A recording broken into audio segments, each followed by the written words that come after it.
Everyone, আমি আবার নিয়ে চলে এসেছি একটা নতুন ব্লগ। আর আজকে দেখাবো যে প্রোডাক্টগুলো আমি কিনেছিলাম খুব কম দামে, সেগুলো দিয়ে কিভাবে মেকআপ করা যায়। ফার্স্টেই আমি নিয়ে নেবো ফরএভার 52 এর এই প্রাইমারটা। এটা তোমরা প্রফেশনাল, এটা ডেলি লাইফ ফরএভার 52 এর, এটা প্রি মেকআপ বলে ওরা বিক্রি করে, MPM001।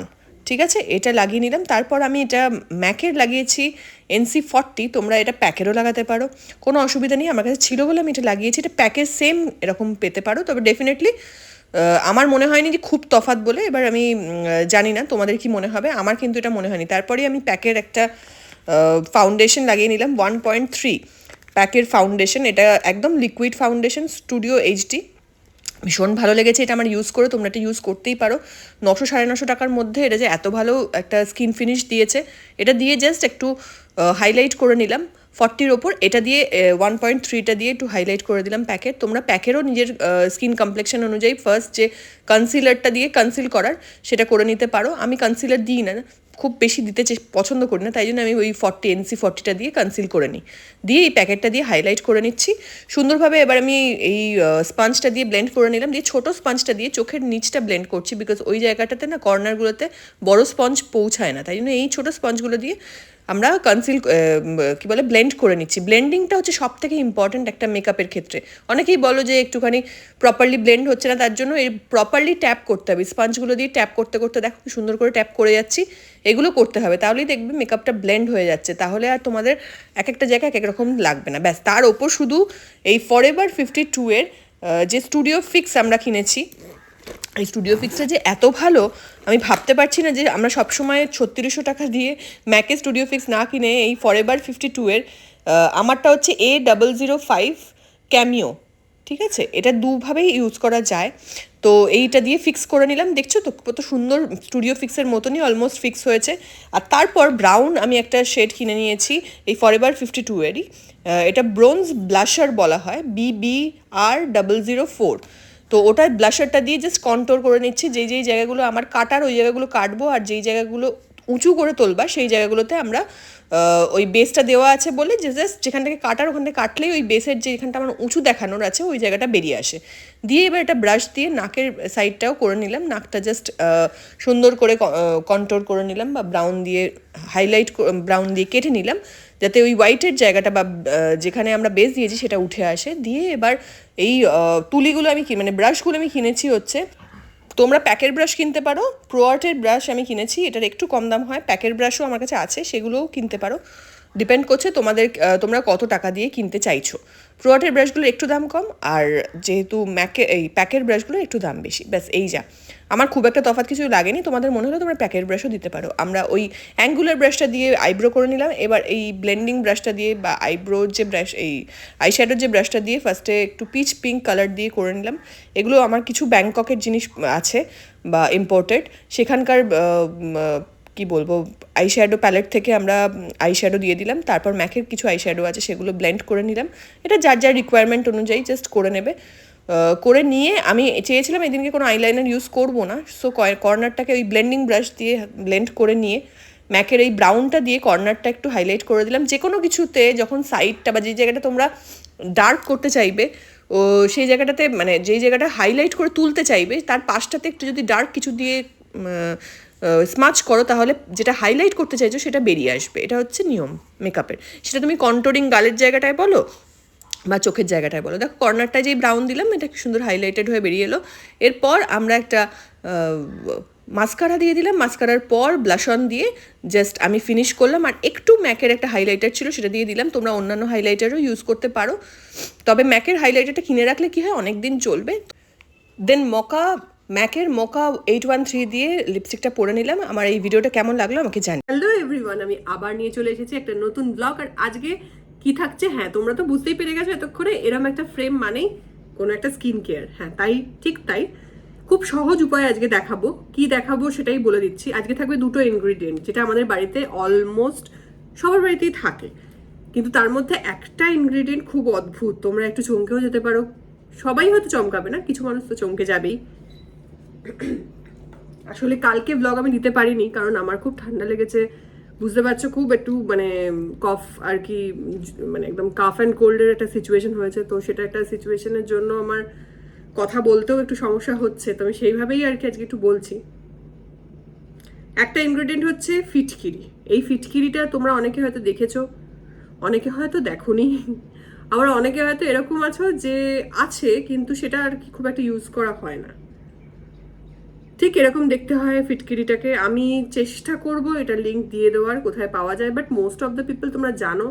আগে আমরা কি দেখতাম জানো তো, ছোটবেলায় আমার বাবাকে বা আরও তার থেকেও যারা সিনিয়র থাকতো তাদেরকে দেখতাম, যখন আফটার শেভ লোশন টাইপের এত কিছু আসেনি বা এসছে, খুব একটা ইউজ করে না লোকে, তখন শেভিং করার পর এটা ইউজ করতো।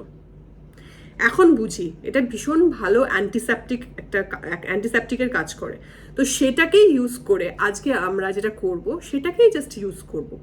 তো এই ফিটকিরিটা যাদের আছে তাদেরকে বলছি যে এরকম ফিটকিরি যদি নাও থাকে আমি লিঙ্ক দিয়ে দেবো, কিনে এটাকে গুঁড়ো করবে, ঠিক আছে, একদম গুঁড়ো করবে।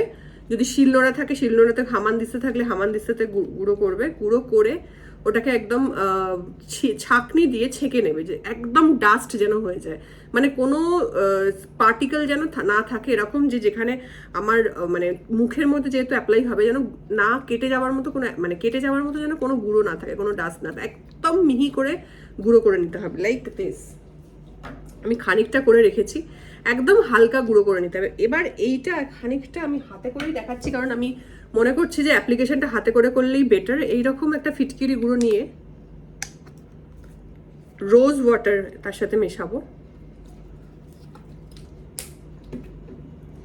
এই ফিটকিরি গুঁড়ো আর রোজ ওয়াটারটাকে ভালো করে মিক্স করে নেবো, করে নিয়ে যেই যেই জায়গাগুলোতে স্পট আছে, ডার্ক স্পট বলো, হোয়াইট স্পট বলো, বিভিন্ন রকম মুখে যে দাগ আছে, সেই সেই জায়গাগুলোতে অ্যাপ্লাই করব, ঠিক আছে, সেই সেই জায়গাগুলোতে অ্যাপ্লাই করব, করে খানিকক্ষণ রেখে মুখটা ধুয়ে নেব, ঠিক আছে। তাহলে কি হলো, ফিটকিরি গুঁড়োর মধ্যে আমরা দেব হচ্ছে রোজ ওয়াটার, দিয়ে যেখানে যেখানে দাগ সেখানে সেখানে দেব। পরপর 1 উইক করো, করে রেজাল্টটা অফকোর্স মানে একদম ম্যান্ডেটারি আমার এই যে ব্লগের নিচে লিখবে, কারণ আমি জানি তোমরা এটাকেও খুব ভালোবেসে ফেলবে, কারণ এটা ভীষণ ইউজফুল। জাস্ট ইউজ করে দেখো এবং ইউজ করার পর অতি অবশ্যই আমাকে ব্লগে জানাবে। আর এই সলিউশনটা তোমাদের কেমন লাগলো তাহলে সেটাও আমাকে জানাবে, আর ভালো লাগলে লাইক অ্যান্ড শেয়ার কিন্তু করতেই হবে। আর কি কি দেখতে চাও সেটাও কিন্তু আমাকে কমেন্টে লিখবে, আমি কিন্তু দেখি, মাথায় রাখবে। হ্যালো এভরিওয়ান, আমি আবার নিয়ে চলে এসেছি একটা দুর্ধর্ষ ব্লগ। কেন দুর্ধর্ষ বলছি, কারণ অনেকেই অনেক দিন ধরে বলছো hair remedy hair remedy hair remedy, তো আলটিমেটলি আমি এটা হেয়ার রেমেডি নিয়ে চলেই এসেছি। তো হেয়ার রেমেডিটা কিসের, তোমরা কদিন ধরেই কয়েকটা প্রবলেম নিয়ে খুব বেশি করে ডিসকাস করতে বলছিলে, এবং অনেক রিকোয়েস্ট এসছে, যেটার ওপর সব থেকে বেশি রিকোয়েস্ট যেটার ওপর এসছে সেটা নিয়ে আজকে কথা বলবো, সেটা হচ্ছে ড্যান্ড্রাফ। আসলে কি বলতো, কটা দিন আমি একটু ইরেগুলার হচ্ছি ব্লগ নিয়ে, তার কারণ হচ্ছে কথা বলতে গেলে তোমরা বুঝতে পারছো আমি প্রচণ্ড মানে একটা শরীর খারাপের মধ্যে দিয়ে যাচ্ছি, কারণ আমার খুব একটা ঠান্ডা লেগেছে এবং একদম ঠান্ডায় খুব খারাপ অবস্থা, গলাটাও বুঝতে পারছো ভেঙে গেছে, এবং কথা বলতে গেলেও আমার একটু কষ্টই হচ্ছে।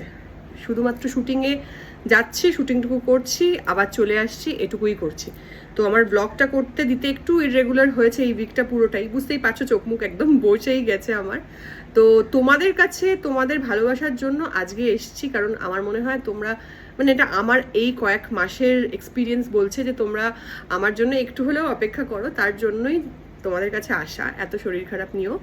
তো আজকে যেটার টপিক সেটা হচ্ছে ড্যান্ড্রাফ। ইয়েস, তোমরা অনেক কিছু নিয়ে বলেছো, হেয়ার ফল নিয়ে আমি আগে দেখিয়েছি, আগে দিয়েছি, আরও আগামী দিনে আরও রেমেডিস দেবো, ডেফিনেটলি দেবো। সবটাই আমাকে নিজের ওপর এক্সপেরিমেন্ট করে তারপর দিতে হয়, সেটা তোমরা বোঝো। কিন্তু যেটা সব থেকে ইম্পর্ট্যান্ট এই মুহূর্তে আমাদের ভীষণভাবে প্রবলেম, এবং বর্ষাকাল চলছে অলরেডি, এবং ফাঙ্গাল ইনফেকশন থেকেই কিন্তু ড্যান্ড্রাফ, এবং ড্যান্ড্রাফের সাথে সাথে আরও রকম বিভিন্ন বললাম, ফাঙ্গাল ইনফেকশন অ্যান্ড ড্যান্ড্রাফ মানে ড্রাই স্কিন, এখানে দেখতে পাবে ইচি স্কিন হয়ে যায়, তো সেটার থেকে অনেক রকম সমস্যা হয়, হেয়ার ফল আরও বেড়ে যায়।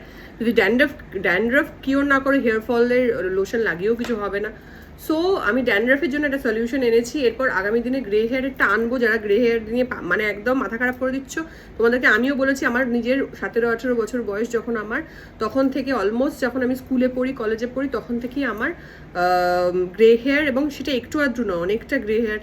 সেই সমস্যা হয়তো গ্রে হেয়ারটাকে তুমি যেটা হয়ে গেছে সেটাকে কমাতে পারবে না, আগামী দিনে হয়তো আর গ্রে হেয়ার মানে যেটা মেলানিন সিক্রেশন সেটাকে হয়তো আটকাতে পারবে।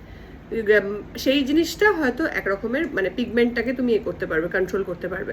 তো সেই জন্য বলছি যে আমার একটু সহযোগিতা করো, আমি ডেফিনেটলি আগামী দিনে দেবো গ্রে হেয়ারের সলিউশন।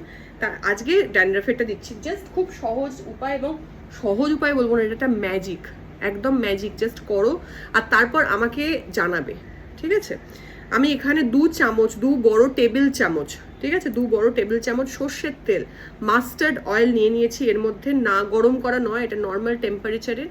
তার সাথে মিশিয়ে দেবো লেমন।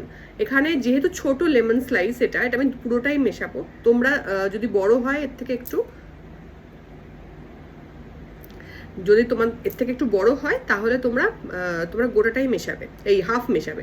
আর যেহেতু ছোট এটা, আমি এটা গোটাটাই মেশাচ্ছি। এর মধ্যে মিশিয়ে তার মধ্যে আমি কিভাবে করছি সেটা তোমাদের দেখিয়ে নিচ্ছি। জাস্ট এই দুটোই লাগবে, কোনো গরম করতে হবে না, কিছু না, নর্মাল টেম্পারেচারের সর্ষের তেল। আর তার সাথে একটা, আমি ছোট সাইজ বলে লেবুটার ছোট্ট সাইজ বলে পুরোটা নিয়েছি, তোমরা যদি একটু বড় হয় হাফ লেমন নেবে। তারপরটা দেখাচ্ছি। দেখো আমি এখানের মধ্যে এর মধ্যে স্কুইজ করে দিয়েছি। হোপফুলি দেখতে পাচ্ছ, এটা না ঠিক করে মিশবে না, এটা কেন সাদা সাদা হয়ে থাকবে। তো এটাকে খুব ভালো করে আঙুল দিয়ে একদম মিলিয়ে দিতে হবে, কারণ তেলের সাথে এই লেমনটা ওইভাবে মেশে না, তো একটু হোয়াইটিশ হয়ে যাচ্ছে, কালার চেঞ্জ করছে। খুব ভালো করে হাত দিয়ে একদম মিশিয়ে নিতে হবে। মিশিয়ে নিয়ে আমরা কিভাবে অ্যাপ্লাই করছি সেটাই তোমাদেরকে দেখাচ্ছি। দেখো মেশানোর পর দেখো কালারটা একদম চেঞ্জ হয়ে গেল, ওই সর্ষের তেলের কালারটা আর সেরকমভাবে নেই। এবার মিশিয়ে নিয়ে এবার আমি তোমাদের দেখাচ্ছি কি করব। এটা খুলে ফেলেছি, এবার আমি এই দেখো পুরো চেঞ্জ হয়ে গেছে কালারটা, আশা করি তোমরা দেখতে পাচ্ছ। এটাকে একদম ডিরেক্ট স্ক্যাল্পে অ্যাপ্লাই করব, যেই যেই জায়গায় ড্যান্ড্রাফ আছে সেই জায়গাতে অ্যাপ্লাই করবই। তার সাথে সাথে যেখানে নেই সেখানটাতেও আমি বলবো অ্যাপ্লাই করতে। খুব ভালো করে পুরো স্ক্যাল্পটাতে চুলে দেওয়ার দরকার নেই, শুধু স্ক্যাল্পে দিয়ে 45 মিনিটস 45 মিনিট মতো রেখে দেবে। যদি 1 ঘন্টা রাখো তাতেও অসুবিধা নেই, মিনিমাম 45 মিনিটস রাখতেই হবে। এটা যদি তোমরা মোটামুটি 1-1.5 মাস করো, তারপর আমাকে তোমরা নিজেরাই জানাবে যে তোমাদের ড্যান্ড্রাফ জাস্ট চলে যাচ্ছে। আর ড্যান্ড্রাফ যদি যাচ্ছে তার সাথে সাথে কয়েকটা জিনিস মাথায় রাখবে। শুধু এটা করছো, ড্যান্ড্রাফ বেরিয়ে যাচ্ছে, ভালো করে কিন্তু শ্যাম্পু করে এই তেলটাকে রিমুভ করবে, দেন কন্ডিশনার ইউজ করবে, দেন যা যা করে সেগুলো তো জানো, শ্যাম্পুর পর কন্ডিশনিং, তারপর সেরাম দেওয়া, সেগুলো তো দেবেই। কিন্তু যেটা সব থেকে ইম্পর্ট্যান্ট, মোস্ট ইম্পর্ট্যান্ট থিং হচ্ছে, ড্যান্ড্রাফ তোমাদের যাচ্ছে, অথচ তোমরা যদি বেড কাভার, কি বলে, বালিশের ওয়ার যদি না চেঞ্জ করো, মানে বালিশের কাভার যদি না চেঞ্জ করো, তাহলে কিন্তু তোমাদের ড্যান্ড্রাফ আবার আসবে, কারণ এটা তো একটা ফাঙ্গাল ইনফেকশন। তো তোমরা কাইন্ডলি নিজেদের টাওয়েল, মানে যদি নাও পারো বালিশের কাভার না চেঞ্জ করতে পারো, একটা টাওয়েল রেখে দেবে ওর ওপর। টাওয়েলটা 1 দিন অন্তর 1 দিন, মানে অল্টারনেটিভ ডেতে ধুয়ে দেবে, তাহলে তোমাদের ড্যান্ড্রাফ অনেকটা, এটার সাথে তো ওয়াশ আউট হয়ে যাচ্ছে, ড্যান্ড্রাফ কিওর হচ্ছে, তার সাথে সাথে বালিশের ওয়াটার মানে কাভার বা তোমার টাওয়েলটা যদি না ধো তাহলে কিন্তু আবার ফিরে আসার চান্স থাকে। তো তোমরা যদি বালিশের কাভার বা ওটা চেঞ্জ ধুতে থাকো, তাহলে কিন্তু তোমাদের ড্যান্ড্রাফ 100% চলে যাবে, এটা আমি গ্যারেন্টি দিচ্ছি। সো এটা করে দেখো, হেয়ার ফলও তোমাদের কমবে। আমি পুরোটা অ্যাপ্লাই করে এটা 45 মিনিটস রেখে শ্যাম্পু করে নেবো। চলো, এই ভিডিওটা তোমাদের কেমন লাগলো আমাকে খুব ভালো করে মানে খুব ভালোভাবে জানাবে, কমেন্ট করবে। আর কি কি দেখতে চাইছো সেটা কমেন্ট করবে। যদি ভালো লাগে তাহলে কিন্তু লাইক অ্যান্ড শেয়ার করতেই হবে। আর আমি চাইবো এটা অনেক বেশি শেয়ার করো, যাতে লোকে, মানে অনেকে এই উপকারটা পায়। So tata, have a nice day.